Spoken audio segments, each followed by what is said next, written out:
കേന്ദ്ര സഹമന്ത്രി സുരേഷ് ഗോപിയുടെ പരാതിയിൽ മാധ്യമങ്ങൾക്കെതിരെ കേസ്.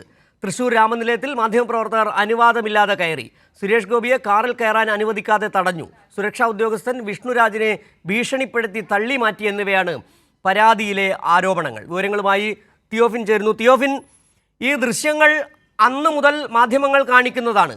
സുരേഷ് ഗോപി കാട്ടിക്കൂട്ടിയത് മാധ്യമങ്ങൾ കണ്ടതാണ്.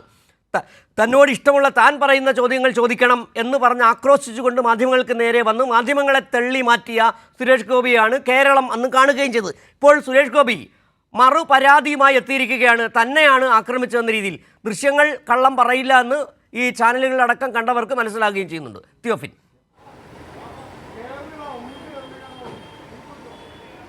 സിജു സൂചിപ്പിച്ചത് തന്നെയാണ് അതിൻ്റെ യാഥാർത്ഥ്യം. ദൃശ്യങ്ങൾ കള്ളം പറയുന്നില്ല. ആ ദൃശ്യങ്ങളിൽ വ്യക്തമാണ് സുരേഷ് ഗോപി രാമനിലയത്തിൻ്റെ മുൻ വരാന്തയിലൂടെ ഇറങ്ങി പുറത്തേക്ക് വരുന്നു.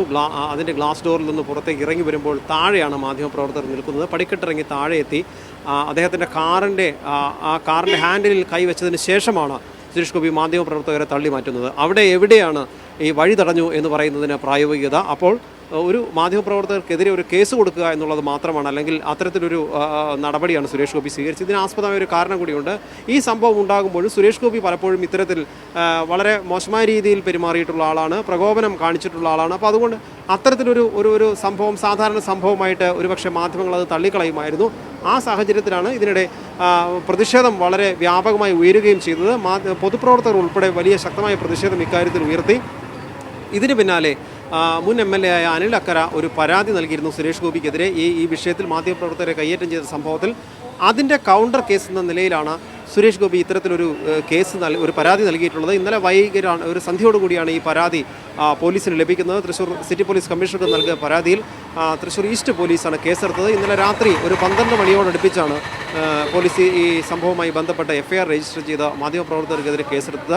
ഇത് വളരെ കൃത്യമായി തന്നെ മനസ്സിലാക്കാൻ കഴിയുന്നത് സുരേഷ് ഗോപി എന്ന് പറയുന്ന കേന്ദ്രമന്ത്രി BJP നേതാവ് അന്നേ ദിവസം കേരളത്തിലെ മാധ്യമങ്ങൾക്ക് മുമ്പിൽ നാണം കെട്ടു, പൊതുസമൂഹത്തിന് മുന്നിൽ നാണം കെട്ടു, സ്വന്തം പാർട്ടിയിലടക്കം തന്നെ വലിയ വിമർശനങ്ങൾക്ക് ഇടയാവുകയും ചെയ്തു. ഇപ്പോൾ വീണ്ടും പരാതിയുമായി വന്നിരിക്കുകയാണ്.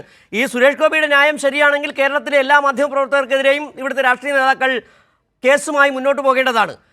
മാധ്യമപ്രവർത്തകരുടെ രീതി അതാണ്. ഒരു വിഷയം വരുമ്പോൾ ആരായാൻ നേതാക്കൾക്ക് മുന്നിലേക്ക് മൈക്കുമായി ചെല്ലാറുണ്ട്.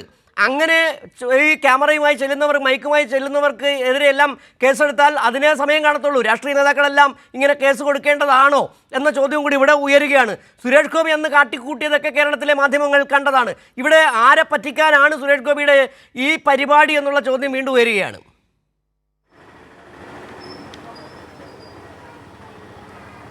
സിജു, ഇതിനകത്ത് നമ്മൾ കൂട്ടി വായിക്കേണ്ട ഒരു വിഷയം, ഒരു രാഷ്ട്രീയക്കാരൻ്റെ പക്വത ഒരു സമയത്തും സുരേഷ് ഗോപി കാണിച്ചിട്ടില്ല. അത് തെരഞ്ഞെടുപ്പ് പ്രചരണ വേളയിൽ പോലും കാണിച്ചിട്ടില്ല. പക്ഷേ ആ സമയത്ത് മാധ്യമങ്ങളോട് മോശമായി പെരുമാറിയിരുന്നില്ല. കാരണം മാധ്യമങ്ങൾ അദ്ദേഹത്തിന് ആവശ്യമായിരുന്നു. പക്ഷേ ഇപ്പോൾ അത് ആവശ്യമില്ല. തന്നെയുമല്ല, മറ്റൊരു വിഷയം കൂടി ഇതിനോടൊപ്പം കൂട്ടി വായിക്കേണ്ടതുണ്ട്. സുരേഷ് ഗോപി വളരെ സമ്മർദ്ദത്തിലാണ് ഇപ്പോൾ. കാരണം തെരഞ്ഞെടുപ്പിൽ വിജയിച്ച ശേഷം സിനിമയിൽ അഭിനയിക്കാൻ പോകണമെന്ന് ആഗ്രഹിച്ചിരുന്ന ആളാണ്. അതിന് കേന്ദ്ര നേതൃത്വം അനുമതി നൽകിയിട്ടില്ല, പാർട്ടി അനുമതി നൽകിയിട്ടില്ല. കേന്ദ്രമന്ത്രി ആക്കിയതോടുകൂടി ആ ജോലി ചെയ്യണം, സിനിമയിലേക്ക് പോകണ്ട എന്നത് കഴിഞ്ഞ കുറച്ച് ദിവസങ്ങളിലായി കേന്ദ്ര നേതൃത്വം ശക്തമായി സുരേഷ് ഗോപിയോട് പറഞ്ഞു. പലതവണ സുരേഷ് ഗോപി പലയിടത്തും ഇക്കാര്യം സംസാരിക്കുകയും ചെയ്തു. കേന്ദ്രമന്ത്രി ആയതിനാൽ തനിക്ക് സിനിമയിൽ അഭിനയിക്കാൻ കഴിയാത്ത പ്രശ്നമുണ്ട്, ഇത് തൻ്റെ ഇഷ്ടപ്പെട്ട മേഖല സിനിമയാണെന്നെല്ലാം പറഞ്ഞത് വലിയ ഒരു പക്ഷേ അനിഷ്ടത്തിനിടയാക്കിയിട്ടുണ്ട് പാർട്ടി നേതൃത്വത്തിൻ്റെ. കേന്ദ്ര നേതൃത്വവും കേന്ദ്ര സർക്കാരും സുരേഷ് ഗോപിയോട് ശക്തമായി തന്നെ ഈ കാര്യം ആവശ്യപ്പെട്ടു. അതായത് സിനിമയിൽ അഭിനയിക്കാനല്ല പോകേണ്ടത്, ഇപ്പോൾ താങ്കളുടെ ജോലി താങ്കൾ കൃത്യമായി ചെയ്യുക എന്ന. തിയോഫിൻ, അന്ന് തന്നെ ഈ സുരേഷ് ഗോപി വലിയ തരത്തിൽ പറഞ്ഞത്, ഞാൻ വന്നത് മന്ത്രിയായിട്ടാണ്, ഞാൻ ഇന്ന സാഹചര്യത്തിൽ എന്നോട് ഇപ്പോൾ ഇത്തരം ചോദ്യങ്ങളെ ചോദിക്കാവൂ എന്നുള്ളതാണ്. മാധ്യമങ്ങൾ ഏത് ചോദ്യം ചോദിക്കണം എന്നുള്ളത് തീരുമാനിക്കേണ്ടത് സുരേഷ് ഗോപി അല്ല. മാത്രമല്ല, അന്നത്തെ വിഷയം നമുക്കറിയാവുന്നതാണ്. അന്ന് പാർട്ടി എടുത്ത നിലപാടും, അതായത് സുരേഷ് ഗോപിയുടെ പാർട്ടി BJP എടുത്ത നിലപാടും സുരേഷ് ഗോപി മാധ്യമങ്ങളോട് പറഞ്ഞത് 2 നിലപാട്. മുകേഷ് MLAക്കെതിരെ നടപടി വേണ്ട, അത് ആരോപണം മാത്രമാണെന്ന് പറഞ്ഞതിനെ BJP നേതൃത്വം തള്ളുകയും ചെയ്തു. ഇതിനെക്കുറിച്ച് മാധ്യമങ്ങൾ ചോദിച്ചപ്പോഴാണ് പ്രകോപിതനായ സുരേഷ് ഗോപി അന്ന് ഇത്തരത്തിൽ സിനിമയിലെ പോലെ, സാങ്കല്പികമായ സിനിമയിലെ ഭരചന്ദ്രനെ പോലെ അവിടെ പെരുമാറുകയും ചെയ്തത്. ഇത് ചോദ്യം ചെയ്തുകൊണ്ടാണ് മാധ്യമപ്രവർത്തകർ കേസുമായി പോലീസ് സ്റ്റേഷനിലേക്ക് ചെല്ലുകയും ചെയ്തത്. അതിനെ തടയിടാൻ ഒരു കൗണ്ടർ പരാതിയുമായി ഇപ്പോൾ സുരേഷ് ഗോപി ചെന്നിരിക്കുന്നു. ഇതെല്ലാം പൊതുജനം കാണുന്നുണ്ട്.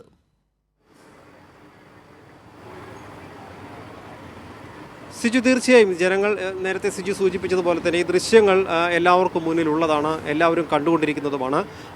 ഈ ചൊവ്വാഴ്ച ദിവസം ഉച്ചയ്ക്കാണ് ഈ സംഭവം ഉണ്ടാകുന്നത്. അന്ന് രാവിലെ മാധ്യമപ്രവർത്തകർ സിജു നേരത്തെ സൂചിപ്പിച്ചതുപോലെ മുകേഷ് MLA-യുമായി ബന്ധപ്പെട്ട വിഷയങ്ങൾ ചോദിച്ചപ്പോൾ പാർട്ടി BJP നേതൃത്വത്തിൻ്റെ നിലപാട് മുകേഷ് MLA രാജിവെക്കണമെന്നായിരുന്നു.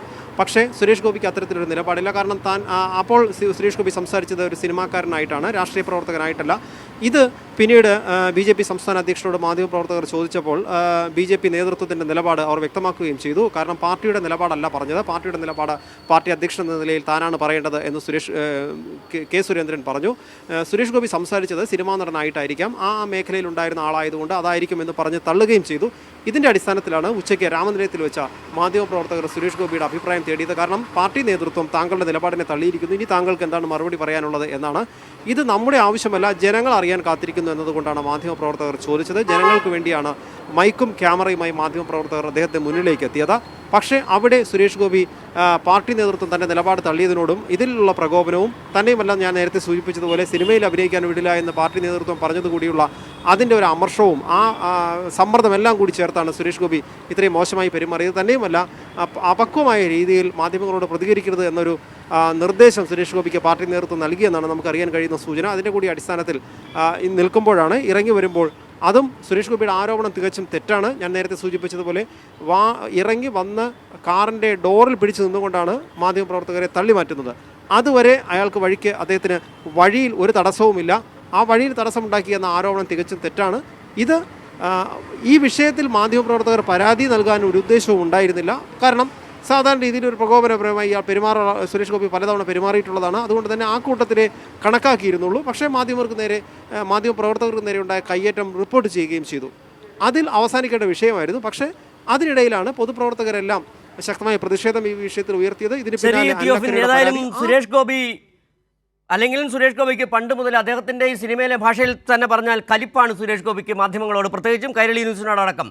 വാർത്താസമ്മേളനങ്ങളിൽ ആ ചോദ്യം ചോദിക്കുന്ന കൈരളി ന്യൂസിനോട് പേരെടുത്ത് ചോദിച്ചുകൊണ്ട് അധിക്ഷേപിക്കുന്ന രീതി വരെ സുരേഷ് ഗോപി പുലർത്തിയിരുന്നു. അന്ന് മൗനം പാലിച്ച ചില മാധ്യമങ്ങൾക്ക് നേരെയാണ് ഇന്ന് കയ്യേറ്റം ഉണ്ടായത് എന്നുള്ളതും അപ്പോൾ വലിയ തരത്തിലുള്ള പ്രതിഷേധങ്ങൾ ഉയരുകയും ചെയ്യുന്നു എന്നുള്ളതും കൂടി ഈ സാഹചര്യത്തിൽ ഓർക്കേണ്ടതാണ്.